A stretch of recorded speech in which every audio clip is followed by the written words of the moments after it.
जनमत का राज कायम करने में जुट गया है। जिन एंकरों और प्रवक्ताओं की अभिव्यक्ति की कोई आप कहेंगे आप जो दिखाते हैं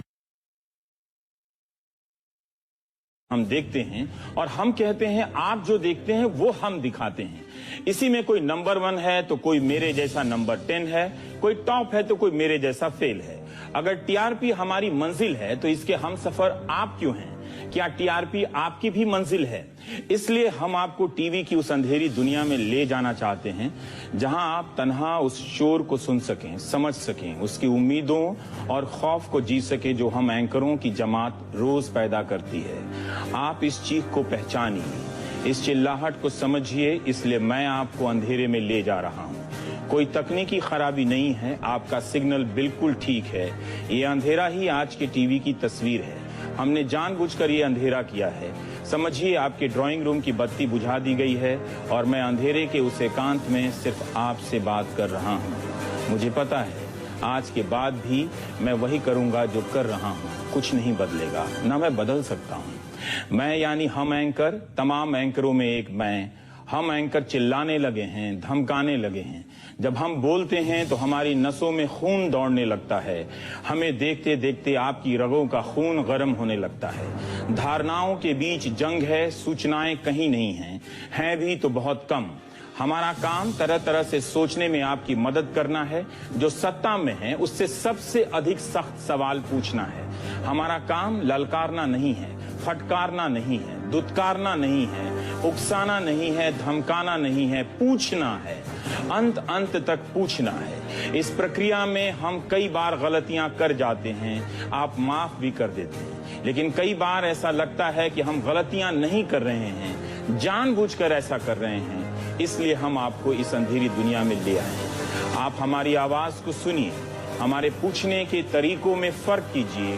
परेशान और हताश कौन नहीं है? सबके भीतर की हताशा को हम हवा देने लगें तो आपके भीतर भी गर्म आंधी चलने लगेगी जो एक दिन आपको भी जला देगी। जेएनयू की घटना को जिस तरह से टीवी चैनलों में कवर किया गया है उसे आप अपने अपने दल की पसंद के हिसाब से मत देखिएगा। उसे आप समाज और संतुलित समझ की प्रक्रिया के हिसाब से देखिए। क्या आप घर में इसी तरह से चिल्लाकर अपनी पत्नी से बात करते हैं, अपने दोस्त से बात करते हैं? क्या आपके पिता इसी तरह से आपकी मां पर चीखते हैं? क्या आपने अपनी बहनों पर इसी तरह से चीखा है? ऐसा क्यों है कि एंकरों का चीखना बिल्कुल ऐसा ही लगता है? प्रवक्ता भी एंकरों की तरह धमका रहे हैं। सवाल कहीं और छूट जाता है, जवाब की परवाह किसी को नहीं होती। मारो मारो, पकड़ो पकड़ो की आवाज आने लगती है। 1-2 बार मैं भी गुस्साया हूँ, चीखा हूँ और चिल्लाया हूँ। रात भर नींद नहीं आई, तनाव से आंखें तनी रही। अक्सर सोचता हूं कि हमारी बिरादरी के लोग कैसे चीख लेते हैं, चिल्ला लेते हैं। अगर चीखने चिल्लाने से जवाबदेही तय होती तो रोज प्रधानमंत्री को चीखना चाहिए, रोज सेनाध्यक्ष को टीवी पर आकर चीखना चाहिए, हर किसी को हर किसी पर चीखना चाहिए। क्या टीवी को हम इतनी छूट देंगे कि वो हमें बताने की जगह धमकाने लगे? हम में से कुछ को छांट कर भीड़ बनाने लगे और इस भीड़ को ललकारने लगे कि जाओ उसे खींच कर लाओ और मार दो। वो गद्दार है, देशद्रोही है। एंकर क्या है? जो भीड़ को उकसाता हो, भीड़ बनाता हो, वो क्या है? पूरी दुनिया में चीखने वाले एंकरों की पूछ बढ़ती जा रही है। आपको लगता है कि आपके बदले चीख कर वो ठीक कर रहा है, दरअसल वो ठीक नहीं कर रहा है। कई प्रवक्ता गाली देते हैं, मार देने की बात कर रहे हैं, गोली मार देने की बात करते हैं। ये इसलिए करते हैं कि आप डर जाएं, आप बिना सवाल किए उनसे सहमत हो जाएं। हमारा टीवी अब आए दिन करने लगा है। एंकर रोज भाषण झाड़ रहे हैं जैसे मैं आज झाड़ रहा हूं। वो देशभक्ति के प्रवक्ता हो गए हैं। हर बात को देशभक्ति और गद्दारी के चश्मे से देखा जा रहा है। सैनिकों की शहादत का राजनीतिक इस्तेमाल हो रहा है। उनके बलिदान के नाम पर किसी को भी गद्दार ठहराया जा रहा है। इसी देश में जंतर मंतर पर सैनिकों के कपड़े फाड़ दिए गए, उनके मेडल तक खींच लिए गए। उन सैनिकों में भी कोई युद्ध में घायल हुआ है, किसी ने अपने शरीर का हिस्सा गंवाया है। कौन जाता है उनके आंसू पोंछने? शहादत सर्वोच्च है, लेकिन क्या शहादत का राजनीतिक इस्तेमाल भी सर्वोच्च है? कश्मीर में रोजाना भारत विरोधी नारे लगते हैं। आज के इंडियन एक्सप्रेस में किसी पुलिस अधिकारी ने कहा है कि हम रोज गिरफ्तार करने लगे तो कितनों को गिरफ्तार करेंगे? बताना चाहिए कि कश्मीर में पिछले एक साल में पीडीपी बीजेपी सरकार ने क्या किसी को, कितनों को भारत विरोधी नारे लगाने वालों को गिरफ्तार किया है? उनकी संख्या क्या है? वहां तो आए दिन कोई पाकिस्तान के झंडे दिखा देता है, कोई आतंकवादी संगठन आईसिस के भी। कश्मीर की समस्या का भारत के अन्य हिस्सों में रह रहे मुसलमानों से क्या लेना देना है? कोई लेना देना नहीं। कश्मीर की समस्या इस्लाम की समस्या नहीं है। कश्मीर की समस्या की अपनी जटिलता है, उसे सरकारों पर छोड़ देना चाहिए। पीडीपी अफजल गुरु को शहीद मानती है। पीडीपी ने अभी तक नहीं कहा कि अफजल गुरु वही है जो बीजेपी कहती है, यानी आतंकवादी है। इसके बाद भी बीजेपी पीडीपी को अपनी सरकार का मुखिया चुनती है। यह भी दुखद है कि इस बेहतरीन राजनीतिक प्रयोग को जेएनयू में कुछ छात्रों को आतंकवादी बताने के नाम पर कमतर किया जा रहा है। बीजेपी ने कश्मीर में जो किया वो एक शानदार राजनीतिक प्रयोग है। इतिहास प्रधानमंत्री मोदी को इसके लिए अच्छी जगह देगा।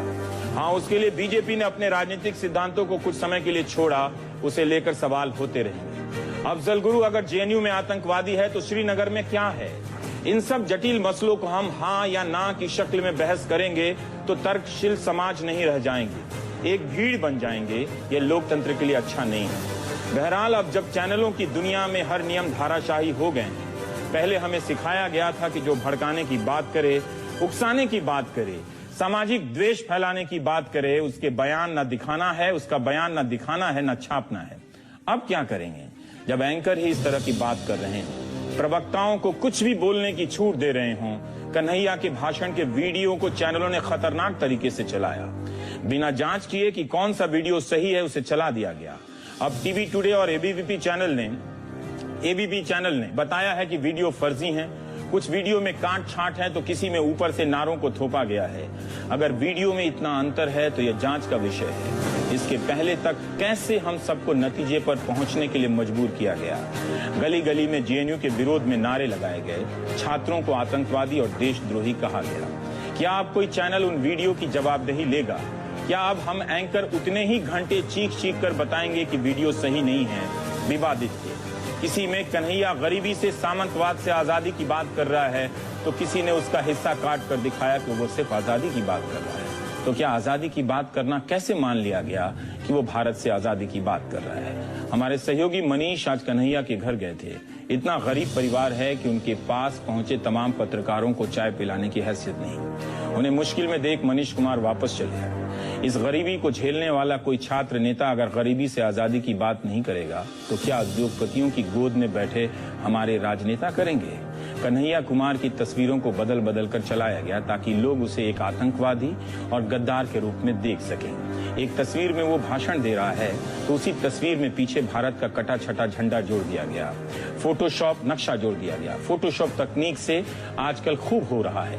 यह कितना खतरनाक है। सोशल मीडिया पर कौन लोग समूह बनाकर इसे हवा दे रहे हैं? कौन लोग सबूत और गवाही से पहले उमर खालिद को आतंकवादी गद्दार बताने लगे हैं? उसे भी भागना नहीं चाहिए था, सामने आकर बताना चाहिए था कि उनसे क्या भाषण दिया और क्यों दिया। कन्हैया और खालिद में यही अंतर है, पर शायद जिस तरह से भीड़ कन्हैया के प्रति उदार है, खालिद को ये छूट नहीं मिलती है। अब अगर उसका वीडियो फर्जी निकल गया तो क्या होगा? क्या वीडियो के सत्यापन का इंतजार नहीं किया जाना चाहिए? इसलिए हमने आज इस स्क्रीन को काला कर दिया है। हम आज आपको तरह तरह की आवाज सुनाएंगे। हो सकता है कि आप में से कुछ लोग चैनल बदलकर चले जाएंगे। यह भी हो सकता है कि आप में से कुछ लोग अंत तक उन आवाजों को सुनेंगे जो हफ्तों से आपके भीतर घर कर गई है। पहले हम आपको अलग अलग चैनलों के स्टूडियो में जो बातें कही गई हैं वो सुनाना चाहते हैं। सारी आवाजें तो नहीं मिली, लेकिन जो डाउनलोड हो सकी वो हम सुनाएंगे। नाम और पहचान में मेरी दिलचस्पी नहीं, क्योंकि हो सकता है कि ऐसा मैंने भी किया हो, ऐसा मुझसे भी हो जाए। पत्रकार तो पत्रकार, प्रवक्ताओं ने जिस तरह से एंकरों पर धावा बोला है वो भी कम भयानक नहीं है। कहीं पत्रकार धावा बोल रहे थे, कहीं प्रवक्ता, लेकिन पत्रकारों ने देशभक्ति के नाम पर गद्दारों की जो परिभाषा तय की है वो खतरनाक है। मेरा मकसद सिर्फ आपको सचेत करना है। आप सुनिए, गौर से सुनिए, महसूस कीजिए कि इन्हें सुनते हुए आपका खून कब खौलता है, कब आप उत्तेजित हो जाते हैं। यह भी ध्यान रखिएगा कि अभी तक कोई भी तथ्य साबित नहीं हुआ है। जैसा कि 2 चैनलों ने बताया कि वीडियो के कई संस्करण हैं, इसलिए इसके आधार पर तुरंत कोई निष्कर्ष पर नहीं पहुंचा जा सकता। आपके स्क्रीन पर यह अंधेरा पत्रकारिता का पश्चाताप है जिसमें हम सब शामिल हैं। हम फिर से बता दें कि आप मुझे देख नहीं पा रहे हैं, कोई तकनीकी खराबी नहीं है। ये आवाज आपके जहन तक पहुंचाने की कोशिश भर है कि हम सुन सकें कि हम क्या बोलते हैं, कैसे बोलते हैं और बोलने से आपके भीतर क्या हो रहा है। आपको लगता है कश्मीर गुलाम है?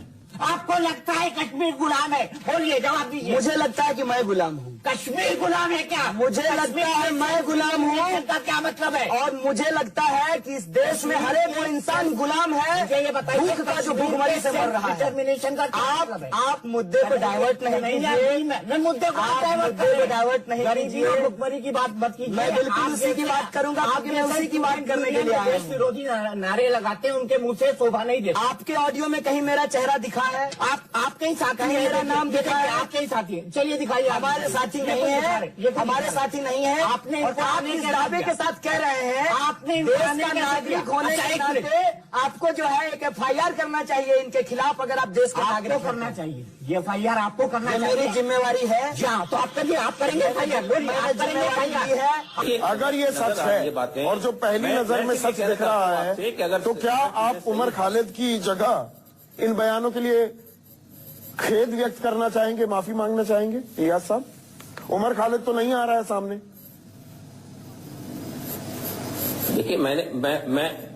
देखिए, मैं आपसे ये कहना चाहता हूं, फिर ये कहना चाहता हूं बार बार कि हमारे नजदीक इस तरह की भाषा का इस्तेमाल नहीं होना चाहिए। लेकिन सवाल ये पैदा होता है, जो कानून का रास्ता है उसी रास्ते से हमें चलना चाहिए। हमारे देश में संविधान है, हमारे देश में न्यायपालिका है, हमारे देश में न्याय, तो उसी से तो भाग रहा है उमर खालिद। जुडिशियल सिस्टम है, उसी से तो भाग रहा है इलियास साहब। सामने आना चाहिए उसे।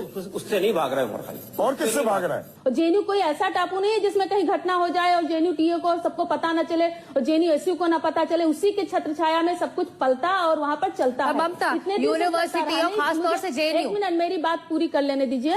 बात क्या है उस समय? नहीं, आप दूसरों पर सवाल उठा रही है। मैं आपसे भी सवाल करना चाहूंगा। आप मेरा सप्लीमेंट्री सवाल सुनिए। नहीं, ऐसा नहीं है। वो आप सुनिए मेरा सवाल। जेएनयू खास नहीं, आप सुनिए मेरी बात पूरी कर दीजिए, फिर आपका सवाल। आप ये छात्र संघ का मंच नहीं बना सकती है ममता। ये आप एक नेशनल चैनल पर नेशनल डिबेट कर रही हैं, जो एक राष्ट्रीय संकट के तौर पर बना दिया गया। आप सुनिए मेरा सवाल, एक मिनट सुनिए मेरा सवाल। नहीं तो मैं आप बिल्कुल, आप मेरा सवाल सुनिए संकट है इसलिए ममता, आप मेरा सवाल सुनिए। मैं मानती हूँ कि है यूनिवर्सिटी खास तौर से ग्रांट प्राप्त करता है, जहाँ पर सबसे ज्यादा अच्छा माइंड पढ़ने आता है, वहाँ पर इस तरह राष्ट्रद्रोह की फसलें फल रही है, फूल रही है। यूनिवर्सिटी के छात्रों की स्थिति है जहां पर 15 छात्रों पर एक टीचर दिया गया है, जबकि देश की बाकी यूनिवर्सिटीज में 25 पर 1 होता है। यहां इसलिए ऐसा रखा गया ताकि बेहतर ढंग से पढ़ाई हो सके। इसको मॉडल यूनिवर्सिटी बनाने का दर्जा दिया गया। इस पर आप अपनी जेब से प्रति टैक्स पेयर 3 लाख रुपए अदा करते हैं, ताकि इस यूनिवर्सिटी से अच्छे अच्छे छात्र, अच्छे अच्छे एकेडमिशियन, अच्छे अच्छे विदेश सेवा में जाने वाले, अच्छे अच्छे IAS बनने वाले छात्र निकल सकें। लेकिन अगर वो पाकिस्तान जिंदाबाद के नारे लगाएंगे राकेश सिन्हा, तो हम उनसे क्या उम्मीद करेंगे? मैं कह रहा हूं कि देखिए, अफजल गुरु को ग्लोरीफाई करना, तो उन्होंने तो शहीद कहा है PDP वालों ने। तो मैं लार्जर डेमोक्रेटिक, उनसे कौन सहमत है? तो लार्जर डेमोक्रेसी में इनको भी एडजस्ट कर लीजिए। आप जब उनको एडजस्ट कर मैंने क्या कहा? मैं राजनीतिक दल रवीश जी मेरी बात का पूरा नहीं होने देना है। उनके मुख्य मेरी बात का पूरा नहीं होने देना है। काम करते कोई भी संप्रभु राज्य अपने जमीन पर अफजल गुरु के पक्ष में नारा लगाने वालों को, पाकिस्तान जिंदाबाद करने वालों को बर्दाश्त नहीं कर सकता है। ये राष्ट्रवाद है। महबूबा मुफ्ती के अंडर में काम किया है, उनके साथ गठबंधन नहीं, वो उनको कोऑप्ट किया जा रहा है। उन्होंने आपको नहीं, उनको कोऑप्ट किया जा रहा है। चीफ मिनिस्टर, वो मुख्यमंत्री बनी थी जम्मू, और आप डिप्टी CM बने। मैं कह रहा हूं, उसने आपको किया कि आपने उनको किया। You are more dangerous to this country than Maoist terrorists. I wonder who is funding you. Omar, stop. Omar, stop. And now you will have to stop and hear me. Otherwise, I'm going to cut your audio off if you don't stop. The point is simply this. The point is this. Someone's going to call your bluff, and we are calling your bluff tonight. Someone's going to name you as anti-national, and I'm naming you as anti-national tonight. Someone's got to say and question who's funding you, and I'm asking you today who's funding you.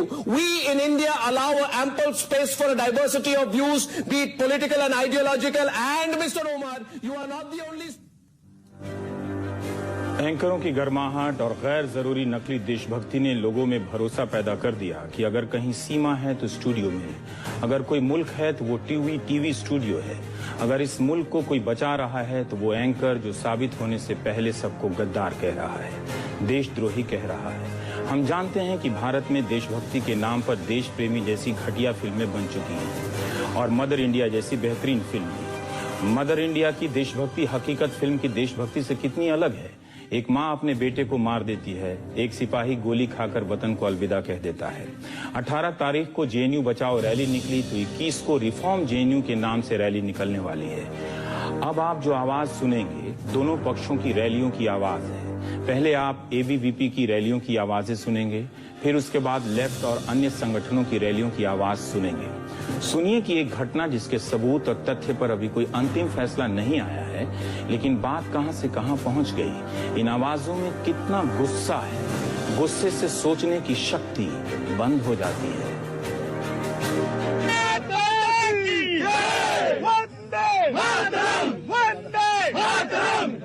देश के इन गद्दारों को झूठे मारो सालों को, देश के इन गद्दारों को झूठे मारो सालों को। राहुल गांधी भारत माता की जितने अब चलाएंगे उतने मारे जाएंगे। भारत माता की जेएनयू के गद्दारों को, जेएनयू के गद्दारों को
मैं आपको अंधेरे में ले आया हूं, आपका सिग्नल ठीक है। पटियाला कोर्ट में जो हुआ वो क्या था। वकीलों की एक भीड़ आई और पत्रकारों को पीट गई। वकीलों के साथ भी हाथापाई हो गई। सबने देखा मगर कोई गिरफ्तार नहीं हुआ।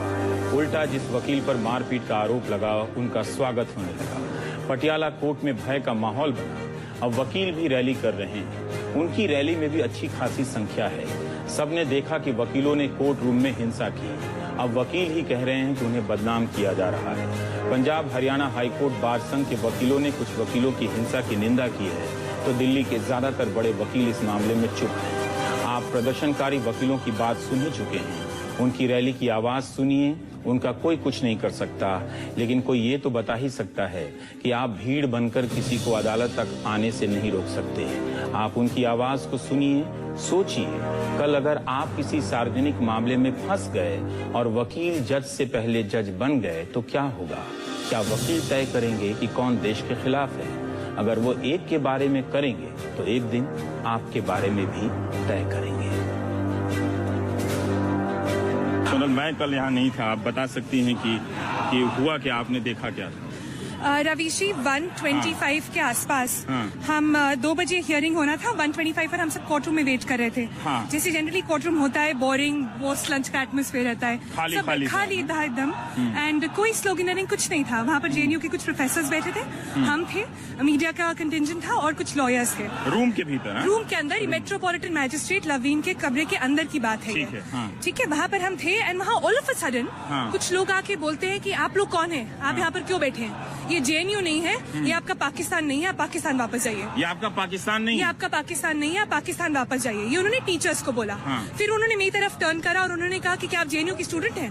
तो आई वाज लाइक, ये इतना अग्रेसिव क्यों हो रहे हैं? तो कहते हैं देखिए आपको मार मार के पाकिस्तान वापस भेजेंगे और उससे पहले हम ये करें, आप ये कोर्ट रूम छोड़ के जाइए।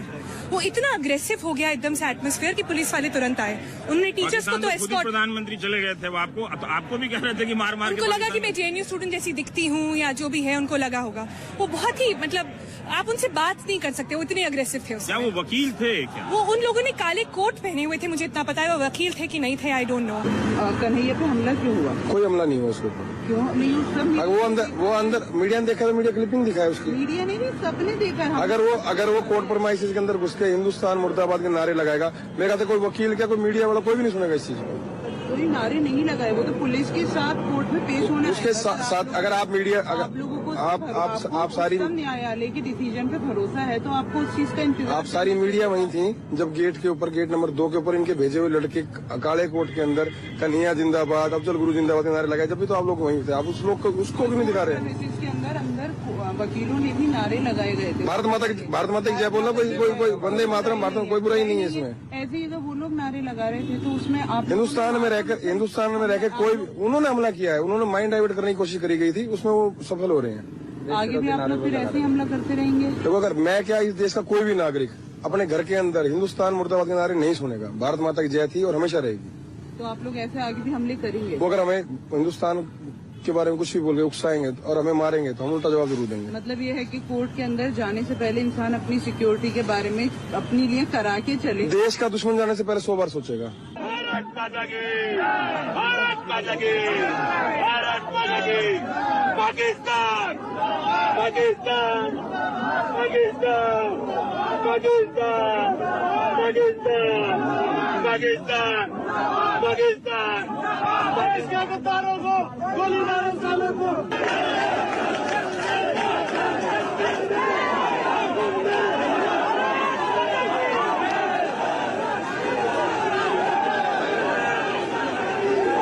अतुल हट यार।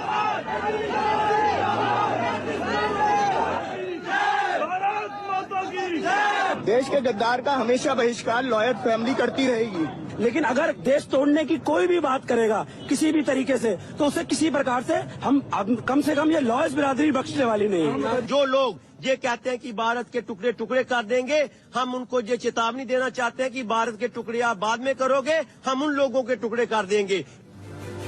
क्या कोई विधायक कह सकता है कि उसके हाथ में बंदूक होती तो गोली भी मार देता? कोई सबूत नहीं कि किसी ने कोर्ट के बाहर पाकिस्तान जिंदाबाद के नारे लगाए या नहीं, लेकिन घेर कर लोगों ने मारना शुरू कर दिया। ओपी शर्मा को पुलिस कमिश्नर ने छूट दे दी, बाद में उनसे भी पूछताछ हुई, गिरफ्तार किया गया और जमानत पर रिहा भी। ओपी शर्मा की भाषा कई लोग बोलने लगे हैं, नारे लगने लगे हैं, बैनर लेकर लोग चलने लगे कि घर घर में घुसकर मारेंगे। लोगों को पाकिस्तानी कहा जाने लगा कि देश में रहना या ना रहना इनकी मर्जी से तय होगा। देशभक्ति वही होगी जो ये तय कर देंगे।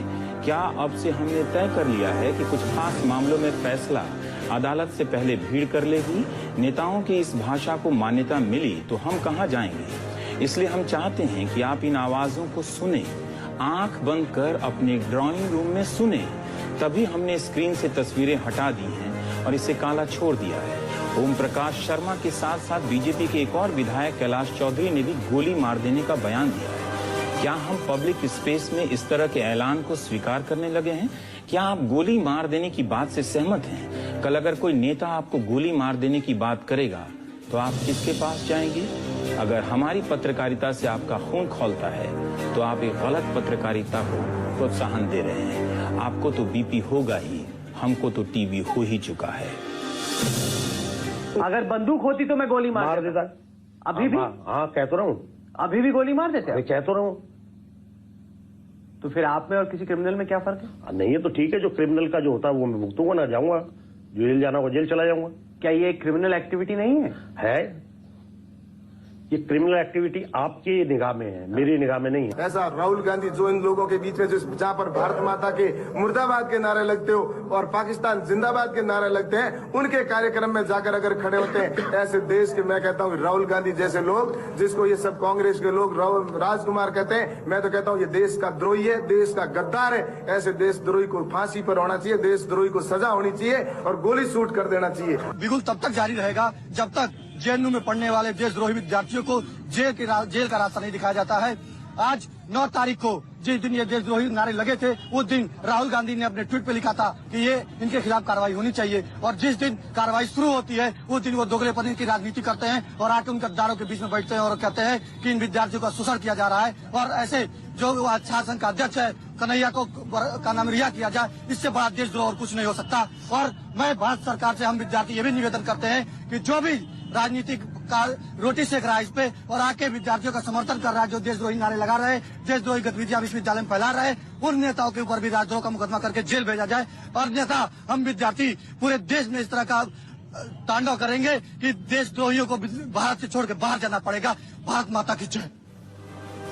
टीवी अगर एक को देशद्रोही गद्दार घोषित कर सकता है तो यकीन जानिए वो आपको भी, आप दर्शकों को भी एक दिन समूह में बांधकर गद्दार घोषित कर देगा। बिहार के बेगूसराय का कन्हैया आतंकवादी घोषित कर दिया गया है। अदालत ने अंतिम फैसला नहीं सुनाया है। पत्रकारिता में हमें सबको सिखाया गया है कि साबित होने से पहले हम कथित का इस्तेमाल करेंगे, जैसे हत्या में कथित रूप से शामिल। हम सब ने इस परंपरा को कब का छोड़ दिया। अब आरोपी कोई नहीं है। एंकर की अदालत में सब सजा याफ्ता हैं। कभी बीजेपी अपराधी है तो कभी कांग्रेस अपराधी है, कभी आप अपराधी हैं। टीवी चैनल अब एंकरों के हाथ का खिलौना बन गए हैं। वो महीनों तक गंद फैलाते हैं, मगर एकाध मौकों पर अच्छा काम करके महान बन जाते हैं। अचानक लोग उनकी वाहवाही करने लगते हैं, अचानक आप हमारी वाहवाही करने लगते हैं। सोशल मीडिया में एंकरों के समर्थन या विरोध में आंदोलन जैसा चलने लगता है। हम सूचना के सिपाही कम रह जाते हैं, उन नारों के खिलाड़ी बन जाते हैं। उमर खालिद का नाम है कि उसने भारत के खिलाफ बर्बादी का नारा लगाया। उसके पिता भी कहते हैं कि उसे सामने आना चाहिए, लेकिन मीडिया ने उसके पिता से भी कहा कि बेटे की करने की आप गवाही दीजिए, माफी मांगिए। हम क्लीन चिट नहीं दे रहे हैं, लेकिन क्या किसी के पास ठोस सबूत है? उस सबूत की जांच कहां होगी? टीवी स्टूडियो में या अदालत में? या अदालतें और जांच एजेंसियां भी तुरंत का तुरंत काम करने के लिए मजबूर होंगी? आप उमर खालिद को लेकर उनके पिता जानने वालों की आवाज को सुनिए और उनकी भी, जो उमर को आतंकवादी घोषित कर चुके हैं। विराट कोहली का फैन जिसने भारत माता का झंडा अपने घर में फहराया, 10 साल के लिए उसको बिना ट्रायल अंदर कर दिया। और इन लोगों को जो ये कहते हैं कि भारत के टुकड़े कर देंगे, ये सीधा सीधा देशद्रोह का मामला बनता है। इनके खिलाफ देशद्रोह का मामला डालकर इनको सीधा जेल में डालना चाहिए। और देश के लिए हम, हमारी जान भी हाजिर है। वहाँ जो नारे लगाए गए हैं वो बहुत सारे ऑब्जेक्शनेबल नारे लगाए गए हैं, मैं उनसे सहमत नहीं, लेकिन ये फैसला होना चाहिए कि वो नारे किसने लगाए हैं। देखिए, हर तरह के लोग उसमें शामिल हो गए थे। वो प्रोग्राम था, ओपन प्रोग्राम था, उसमें कश्मीर के स्टूडेंट भी थे, उसमें एबीपी के लोग भी शामिल हो गए थे जिन्होंने पाकिस्तान की हिमायत में नारे लगाए, पाकिस्तान जिंदाबाद के नारे लगाए। तो और बहुत सारे वीडियो जो है वो टेम्पर्ड शक्ल में सामने आ रहे हैं। तो अगर किसी ने ऑब्जेक्शनेबल नारे लगाए हैं, देश विरोधी नारे लगाए हैं, तो इसका फैसला अदालत में होना चाहिए। लेकिन सर, ये जो वीडियो आया है उसमें उमर खालिद जो है वो ये कहते हुए दिख रहे हैं कि हर घर से अफजल निकलेगा। इसको किस तरीके से आप देखते हैं? नहीं, मैंने आपसे ये कहा है कि हम उन नारों को सब्सक्राइब नहीं करते हैं, उससे सहमत नहीं उन नारों से। उमर खालिद मेरा जूनियर है। आपका जूनियर है? अच्छा। मैंने हिस्ट्री में है, मैं जो है, लेकिन वो एक दूसरे ऑर्गेनाइजेशन बिलोंग करता था, मैं एक दूसरे ऑर्गेनाइजेशन में बिलोंग करता था। हमारे बीच डिफरेंसेस भी था, लेकिन जिस तरीके से उमर खालिद को टारगेट किया जा रहा है, उनके पिताजी का मीडिया में ट्रायल हो रहा है कि आप बोलिए कि आपके बेटे के लिए आप शर्मिंदा है कि नहीं, ये बहुत, ये भी पूछा गया, ये भी कहा गया कि आप टीवी नहीं देखता इसलिए मुझे।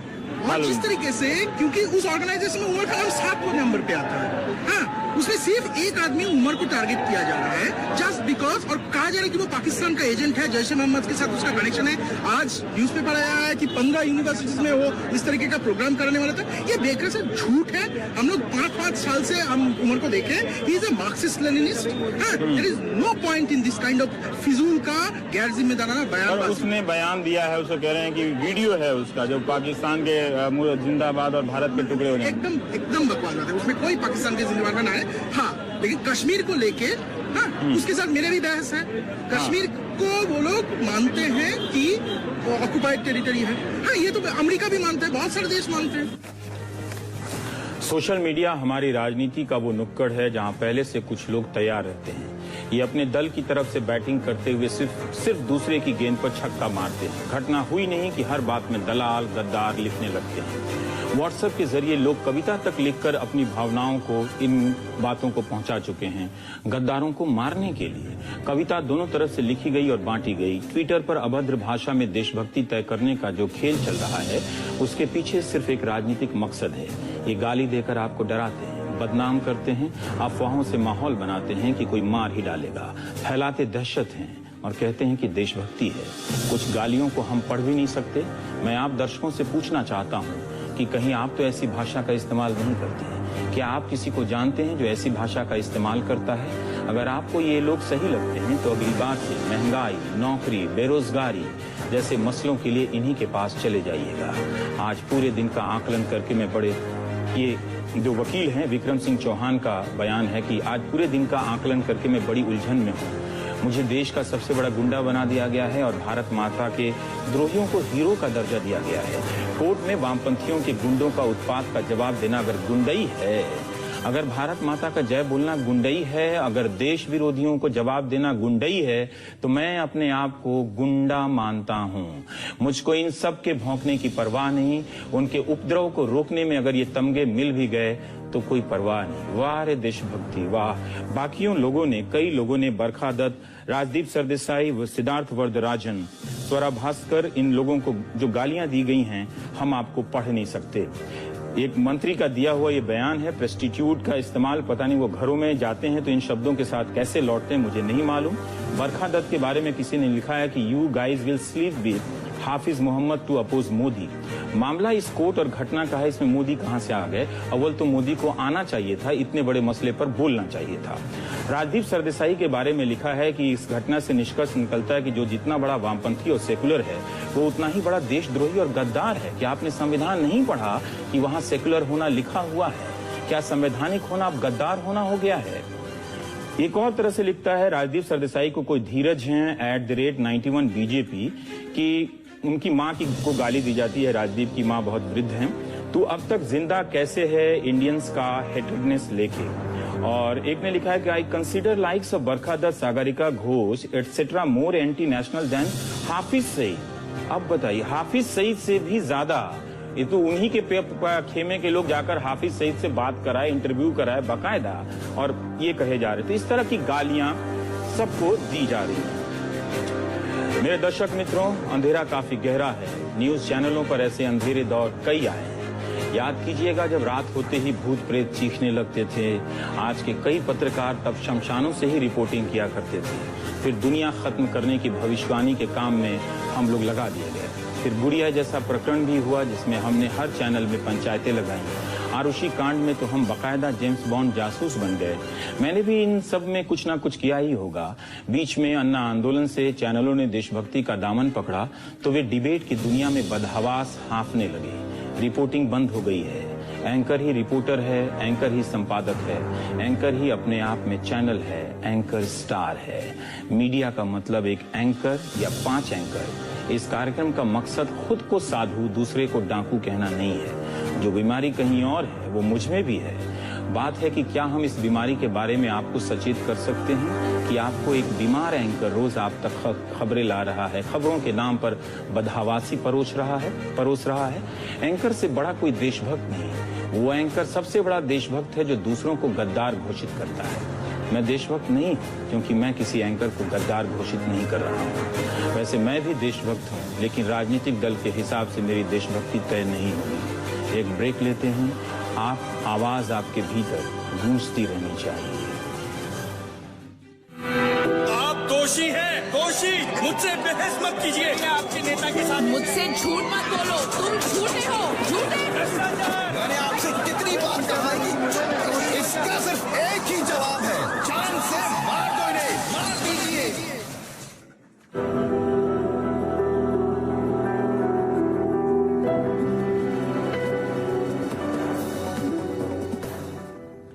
आजादी हमें 15 अगस्त 1947 को आखिरी बार के लिए नहीं मिली थी।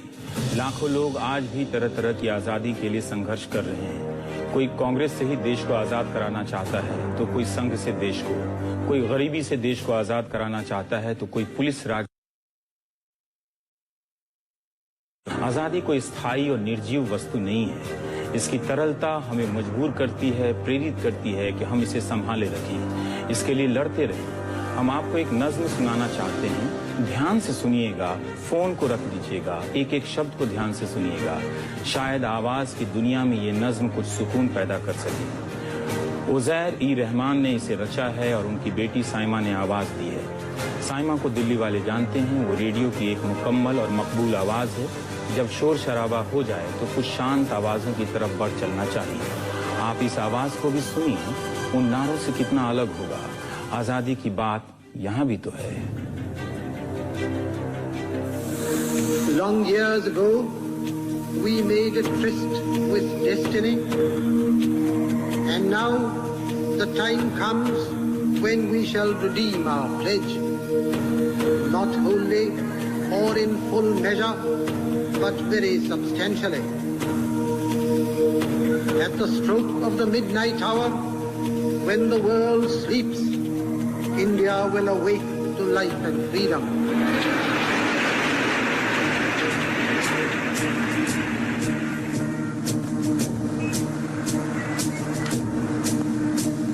ये सच है, अब आजाद है हम, मिट्टी से सुगंध ये आती है। ऐ जान से प्यारे हम वतनों, अभी काम बहुत कुछ बाकी है।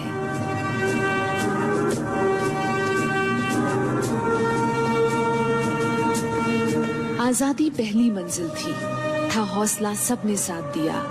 कांटों से भरे इन रस्तों को जख्मी पैरों से पार किया। आगे देखा महबूब नजर, बैठा वो हमारा साकी है। ऐ जान से प्यारे हम वतनों, अभी काम बहुत कुछ बाकी है।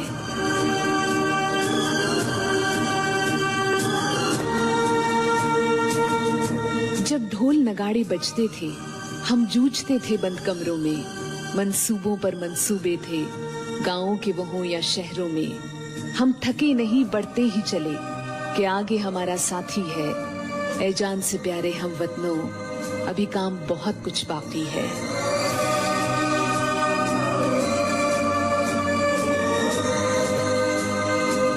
ये देश बना एक गुलदस्ता, बदनाम न होने देंगे इसे। मजहब के नाम पे बांटने का जो काम करे बस रोको से। गर शुरू हुई खाना जंगी, फिर काहे की आजादी है। ऐ जान से प्यारे हम वतनों, अभी काम बहुत कुछ बाकी है।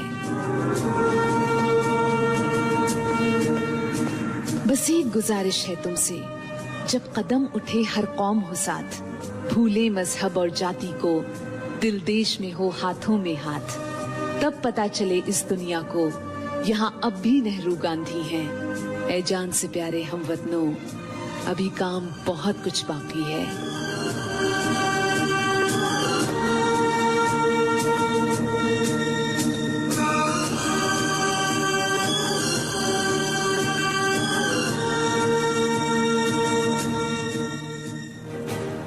मेरे दर्शक मित्रों, टीवी का काम नहीं कर रहा है, वो कुछ और कर रहा है। आप सहमत हो या ना हो, मेरा ये मकसद बिल्कुल नहीं है। मेरे पास जितना उपलब्ध था उसी के दम पर बस इतना बताने की कोशिश की है कि हम अपनी सीमाएं लांघ रहे हैं।